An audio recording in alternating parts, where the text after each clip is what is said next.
Yeah, y'all gonna stop coming in my live talking about this Victor dude, bro. We hooping this year. Y'all gonna see.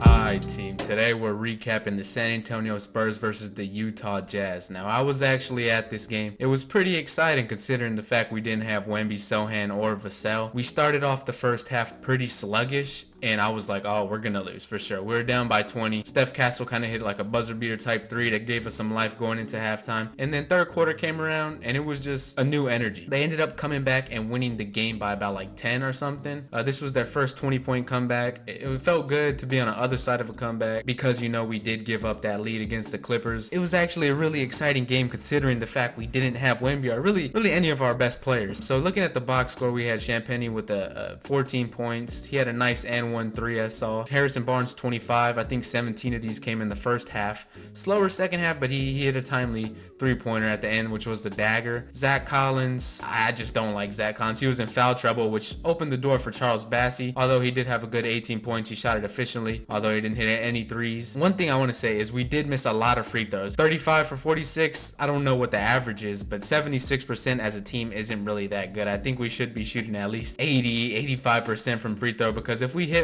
a majority of these free throws, I know Trey Jones is a good free throw shooter, but yeah, he shot 62%. He should be in the 90s. That could have opened up the game for us a little bit more if we hit some free throws. Stefon Castle, very impressive. 18 points, 5 for 5 free throw, 1 for 3, 6 for 14. Not efficient, but you know, he's a rookie, and I think this is eventually going to be an efficient 18 piece. Chris Paul, 13 points, and his impact just doesn't show up on the box score. This Chris Paul pickup was underrated, and I was a fan of it. I did not expect him to have this impact at 40 years old or 39, however old he is. He's the ultimate floor general, and it makes a huge difference out there.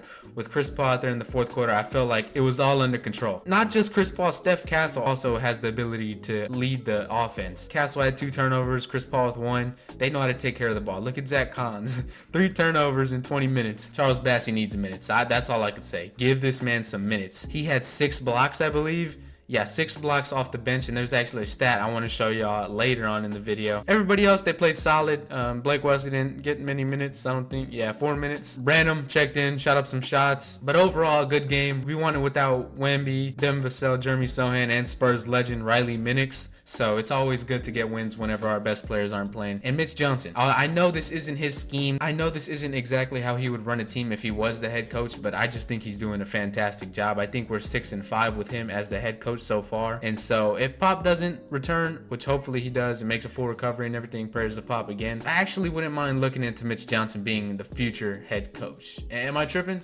Let me know down below in the comments. Shout out to Jetty vs. the World. The Spurs are 8-8 with Victor Wembanyama, Sohan, and Vassell missing time. Took us 42 games last season to reach 8 wins. Chris Paul effect? I think this has to do with the Chris Paul effect. Granted, this isn't all Chris Paul. He isn't just wheeling us to victory in these games. It's a collective effort, but Chris Paul is a huge part of this, and some of these games we do not win without Chris Paul. I don't know if we win this game without Chris Paul.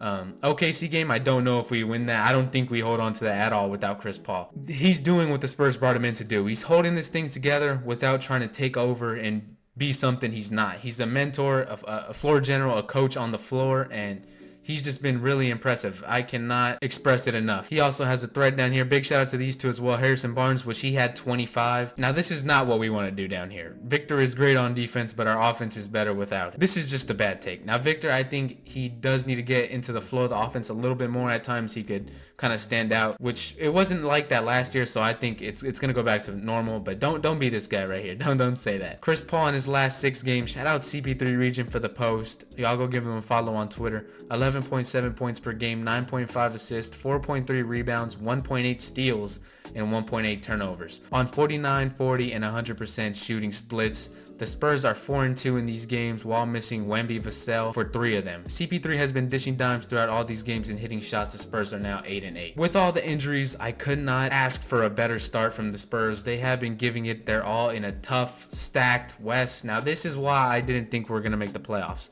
We are 8-8, but we are still outside the play-in. This in the East, we would for sure be a playoff team. This is showing growth, a lot of growth from the team. I wouldn't be opposed to getting rid of the conferences and having the 16 best teams go into the playoffs, but I don't think that's very likely. A lot of things have to go right for that to happen. I don't see us making the playoffs this year. Maybe we could slip into the play-in. I don't know, but I just want to give CP his flowers while he's here. He's been a great ride so far, and hopefully we can keep it going.